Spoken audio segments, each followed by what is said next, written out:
Okay guys, I'm gonna try this, but now I can't seem to focus in on my pretty daffodils, not daffodils. But aren't they pretty? It's kind of starting to be golden hour, so we'll see how this goes. And I have dogs running around. So I haven't been nearly as productive as I was last year, but I did have some great irises, and there's my sage. Oh goodness, this isn't gonna work. My sage that I transplanted from the backyard, a baby sage, or I think it's sage. I always want to say it's lavender, but then I think Alice always tells me it's sage. Anyway, some salvia, which does so well here, and I think I'm just gonna have to start planting it everywhere. So last summer I transplanted a bunch of irises, and just because there are so many of them, and I'm just trying to fill stuff out. But I've got a couple, no, like 4 cute little geraniums that are doing okay, but not so great. Oh, I want to come down here real quick. So this is the, oh shoot, now I'm not going to be able to remember what it is. But it's a wild, I think they look sort of like daisies almost, but I dug up 2 of these. They're just wild. They just pop up everywhere, and I thought they'd be pretty in my flower bed, but they died. I'll show them to you in a second. So Ella had some really good luck last year with sunflowers in this big pot thing.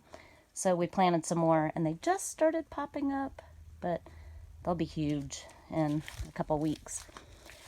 And oh, it's such a pretty evening. Just look and listen. So pretty and so calm. Anyway, this will get too long if I do that all evening. This is a little plot that I have tried to plant a hydrangea and a lilac, and nothing ever stays here. So I put sunflowers in there too. So we'll see what happens.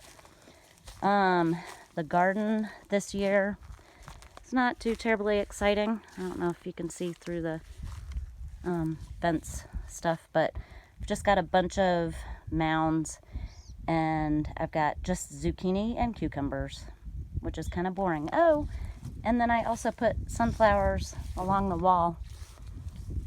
Are you getting the impression that we do quite well with sunflowers?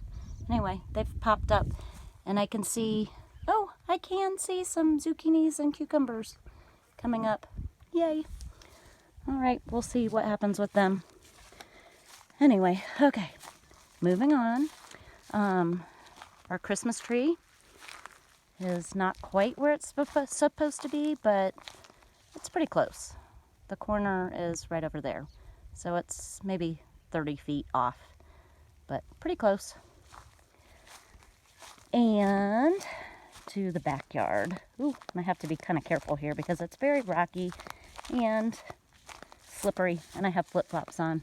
You can probably hear them. Okay, so more irises. They did so well again this year, and this was all a new bed that I made last year when I was feeling so crummy, remember? And I really need to get in and weed it and deadhead all of the dead irises. But I think in the next year or two, it's just going to be bursting with irises, and it's really, really pretty. So then we'll see what happens with this crazy hydrangea. It's doing okay so far, as long as I water it. And right there is where I planted my zinnias, because they've done well there before, so we'll see what happens. But there's one of the dead, what's it called? Dang it. I'm so bad with plant names. But more salvia. Salvia. And then this is just a bunch of, like I was saying, wild stuff. So I'm going to try to kind of figure out what's going on. But there's this kind of pretty ground cover And the nice thing with the wild stuff is that I can just yank it out wherever, but I can also sort of just let it grow. So anyway, that's what's going on here. Oh, there's some cute little purpley flowers on that. I just noticed. This right here is my phlox. It's not doing very well, but it's supposed to grow fairly well here, so I don't know what's going on with that. But dead wildflower. I might just leave them in the ground and see if they come back next year. So, oh goodness, there's a lot of dog mess out here. I need to be kind of careful where I'm walking. Here again, it's not lavender, it's sage, I guess. But I don't know if you remember, but it gets at least halfway up to this window right here once it's all ready to go. And I cut it back every spring, and then it just gets huge. And my, what I always call calancho, but sedum, I guess that's right. And then this is another one of those crazy wild ones, but it's kind of cool. So I just need to figure it out. And my hellebore, it's like I'm talking a different language. I didn't catch it blooming this year, which is kind of sad. But anyway, it's going okay. I just need to weed through here. And then this yellow, is it yellow flax or is that the yellow clover?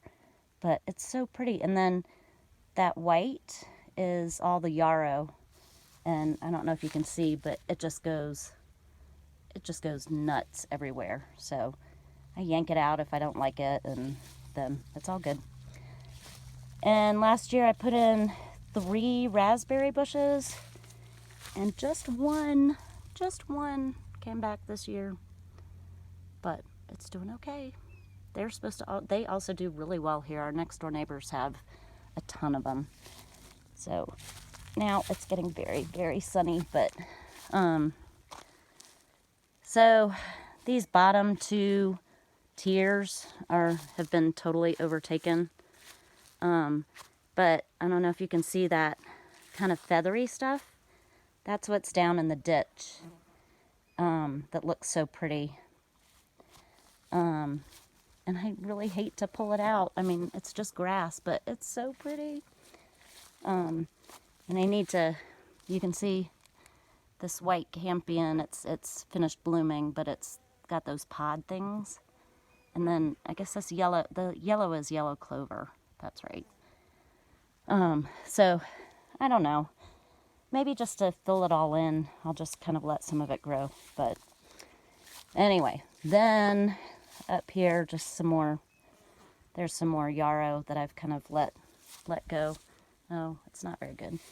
And here are my impatiens. And dadgummit, they dug up one again. But, so 2 impatiens beds, and then a couple little hosta. And then there's another teeny tiny one that's struggling. But you can see not much shade here. So anyway, I suppose that's it. I'll just end with this beautiful, beautiful sight. Look how pretty it is. Bye, guys.